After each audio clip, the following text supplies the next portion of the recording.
tayo ngayon, nasa Tenim Farm. Saan ay patuloy po tayo naglilinis at saka nagtatanim. Kaya maraming salamat po sa inyong lahat mga ka-farmer. At ngayon po ay i-update ko po sa inyo yung ating tanim na papaya. Ang gamit po nating variety ay Maradol at saka dwarf papaya. At maraming salamat po sa inyong lahat. At ngayong 2024 ay huwag po tayo mawalan ng pag-asa sa pagtatanim po ng papaya. Ito po ay nasa na po ang papaya natin, 3 months. So 3 months old na po yung papaya natin mga ka-farmer. At nag-start na po siya ng flowering. Ang lifespan po ng ating papaya ay 2 hanggang 5 years po yung lifespan niya po. Within 6 months ay ano na po yung papaya natin, may bunga na. Pagdating po ng mga 7 to 8 months, makapag-harvest na po tayo. Continuous na po yung mga ka-farmer. Handa po natin yung papaya. Kahit na once a month lamang po tayo mag-apply ng abono. Basta meron na po kagad na compost. Tara, explore natin mga ka-farmer. Ito po. Ito mga ka-farmer. Ganda na. Ang dami ng bulaklak.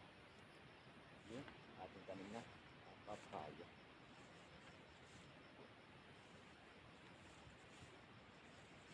Mga ka-farmer.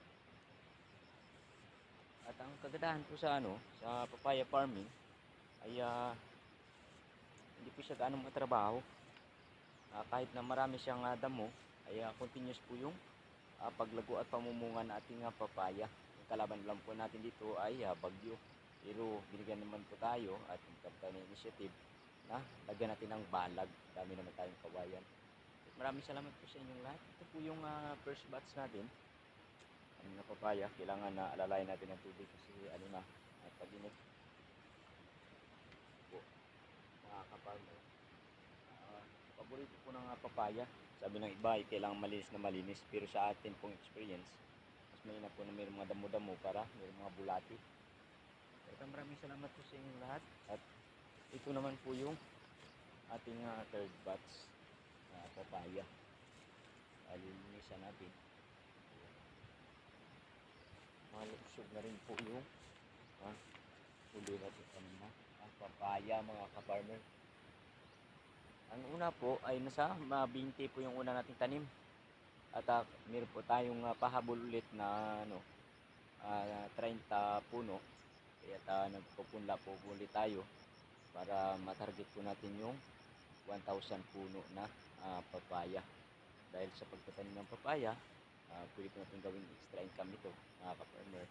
At magtanim din po tayo ng mga gabi, yun, alubati, daw ng kamote, tanglad, saging, patula, at kung ano pa po iba, sitaw, at sigaris. Lahat po na pwede na possibility na pwede natin na pagkakitaan, tanim po natin mga ka-farmer ngayong 2024. Pero yung priority natin ngayon ay latundan po na saging at saka papaya. At maraming salamat po sa inyong lahat. At i-update ko po kayo, suntorize na po yung natin, tanim, papalinisan po natin ito para naman po ay sulit naman po yung pagbisita ng ating mga ka-farmer. At maraming salamat po sa inyong lahat. To God be the glory. God bless everyone.